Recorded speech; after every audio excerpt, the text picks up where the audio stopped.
What is going on? Welcome back to the Bear NecessiTCG, and today we're going to be opening this Battle Saga Ancient Heroes lore set. Now, this did come out a while ago, but I started playing Battle Spirits, about 3 weeks ago, and there's some cards in here that I really needed in my deck, I believe, so I decided to get two of them. Let's switch over to the card view. I have two here, and now's the time to buy them.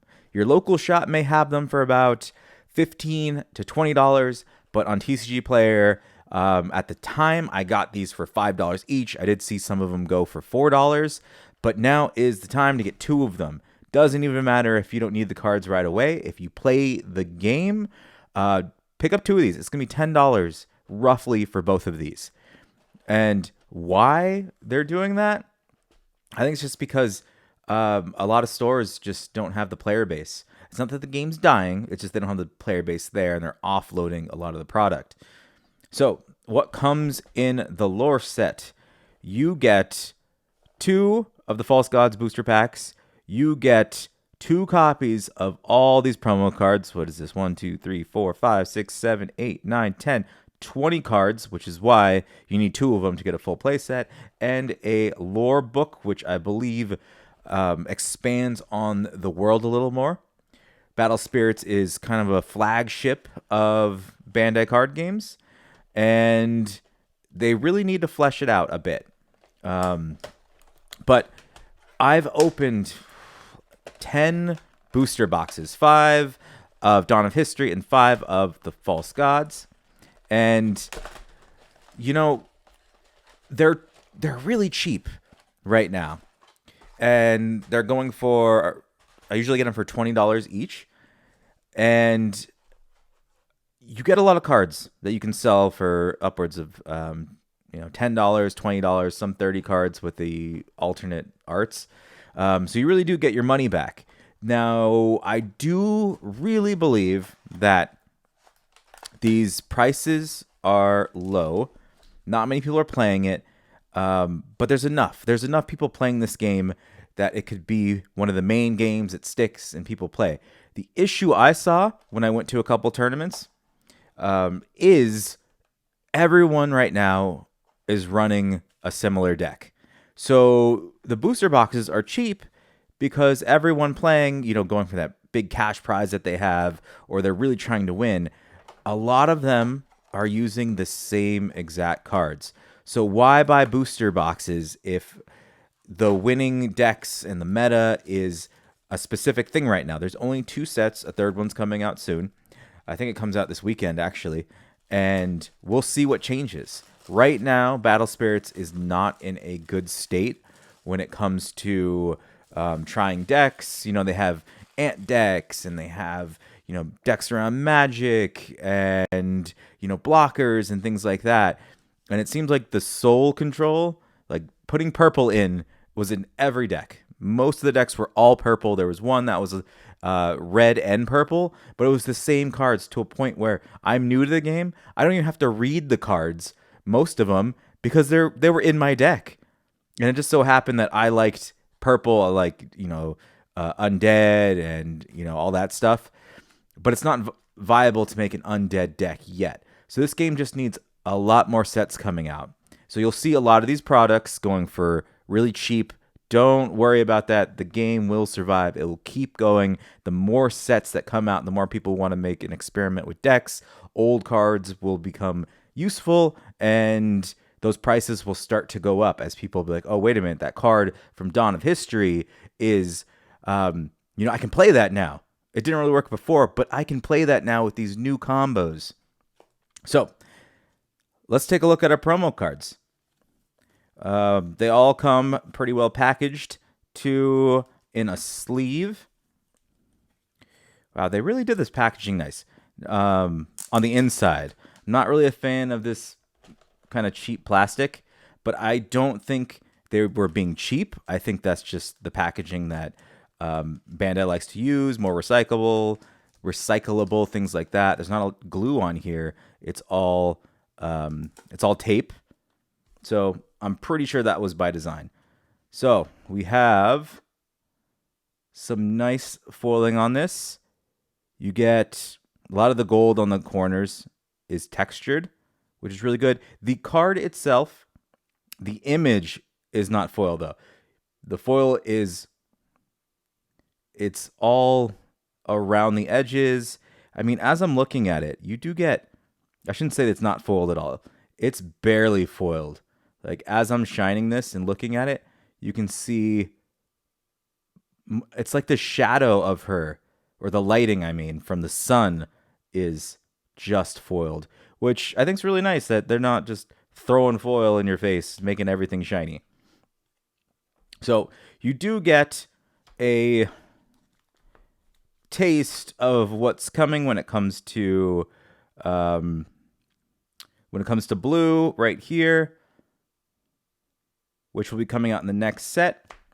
And moving on with Victory Oath, the Imperialist Great War, Godsling, Imperial Manaka, Heretic Worm, Lord Dragon, Light Aegis General, Felinus.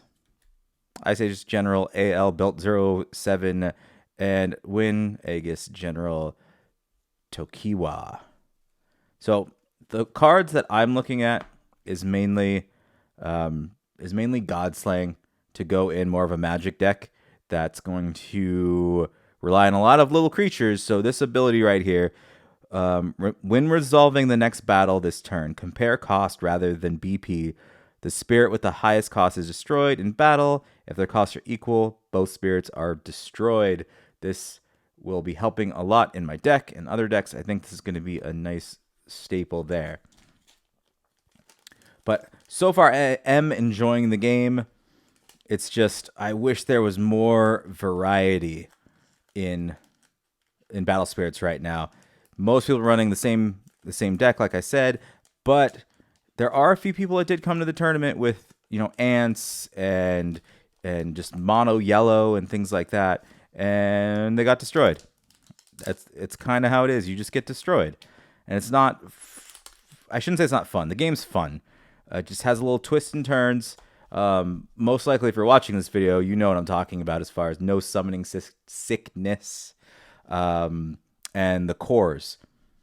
So, taking a look at the book, The Eve of Empire, on Imperial Chronicle. Really nice looking book. I just want to open it up randomly and just read a tiny bit of it. Kai was Supreme Commander for Blaze Aegis during the fighting. Kay plays Manaka, who had steadily been rising to prominence in a direct chain of command. And together the two of them triumphed over the forces of Ice Aegis with a synergy that left fellow allied generals standing in the wings. So it seems to be written just like a history book, kind of based on that. Nice pictures. I don't know if it's enough to tie the world together. I think maybe they need to release a new anime around it, or some other kind of promotions to get people involved. Like, this is great, but this appeals to such a low amount of people, when it comes to reading the lore and having the overall world. If there was an anime or even just a regular, I shouldn't say book. Like, don't do the book yet. Books come after, like an actual novel. Do that later. It needs an anime to go with it. It really does. Once you have that, everyone's going to be looking and trying to get these books. That way they can read them. So, on to the 2 packs. So I've opened so many of these, but you never know. There could be an alt art in here that will be great for the store. Skull Lizard, Magic Mirror, Ant-Man token in the back, and a Reboot Core for the Hollow. What's surprising about Battle Spirits is most of the money I'm making are from the Hollow uncommons and commons, and rares also, because I think people settled into their decks, and now they aren't buying more booster boxes or anything, or booster packs, starters. What they want now is they want to win with a shiny deck. And those cards that are in everyone's deck, those are going up. I sold an uncommon card, Hollow, for $5. And regularly, they're just pennies. And for some reason, there just weren't a lot in stock. Someone's buying them up. Or maybe the pull rates on Hollows are a little different. Arcana Joker and Fallen Angel Acadia, which I'm trying to see if I want this in my deck. It's costly. And what I was noticing when I was playing against someone that was playing yellow, while they played a lot of spirits, they couldn't hold on to them. I was just destroying them left and right, making them sacrifice it, remove cores, minus 2,000 BP. That whole soul control thing is so good, and I think it's holding back the actual game by having the meta be so small. It's going to be that one deck, these group of cards, and you splash a little of this, you splash a little of that. Maybe someone throws some yellow, maybe some other person throws some red, but overall, it's the same concept that everyone was going with. I even asked them, I was like, okay, you're going to, I don't know if it's Worlds or what they call it, the big tournament where they have money, or regionals. And he was like, yeah. And I was like, what kind of decks are you going to go up against? And they all said, well, it's going to be the same thing, just slightly different. So it's going to be who's outplaying the other opponent as opposed to who has the better deck. Should it be that way? Kind of, but not really. I think that as the sets come out, we'll have more viable decks. There'll be people winning tournaments with all sorts of different colors. I understand that at the highest level, everyone's going to find out the best deck and everyone's going to use a similar one or a counter to that one. But as it stands, it's kind of not fun just to see everyone showing up with the same type of gameplay. And I'm trying my best to stop that from happening, which is why I picked up 2 of these so I can get some God Slaying going on.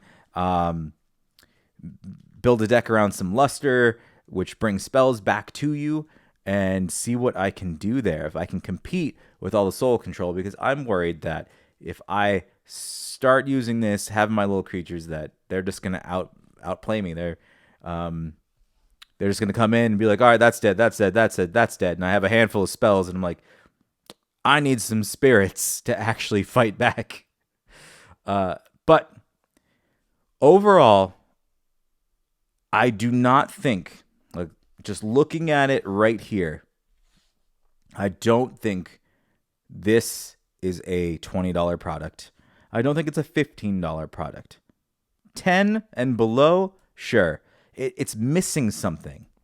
Now, I think maybe if they threw some fancy cores in here, because in the regular starter deck, you get the plastic ones. If they were to throw some regular cores, even some sleeves, or lore sets, I don't know how often they're going to come out, but if they're going to come out once or twice a year, maybe they should have a playmat in it. I think that'd be good too, to have a playmat. I don't really like sleeves because I shouldn't say everyone. A lot of people have their favorite sleeves already, so throwing sleeves in there, it might not appeal to everyone. But playmats on their favorite characters would go a long way. The packs, the packs are nice, and the promo cards are nice, but for a set at $20, even $15, it needs just a little bit more. But for the price point, go to TCG Player, pick up a couple for about $5 each, and get yourself a playset. You never know when all of these cards are going to rise. You might think, oh, it's $5. I'll go down to $2. I'll go down to $1. You don't want to wait. You don't want to gamble on that. And then the actual singles, you can say, I'm going to buy singles. That's great. If you just want 2 God Slaying or 4 God Slaying, go for it right now. That works too. But these have the potential to rise in price. As soon as people figure out how to use these in their decks, and I would say get them before people figure out how to use the new set coming out with blue, because you never know which card is going to spike up in price. You don't want to wait around, and all of a sudden you're building decks. Cards used to be a penny each, and now it turns into $3-4 each. Save yourself some money. Just go ahead and buy 2 of these, $5 each. But with that being said, thanks for checking out my video. I want to thank my 155 subscribers. Everyone's been great, and if you have any questions or comments, just let me know. Let's talk about it. Did you enjoy this lore set? Do you think Battle Spirits will last? Is it on the right track? Let me know, and I'll catch everyone next time.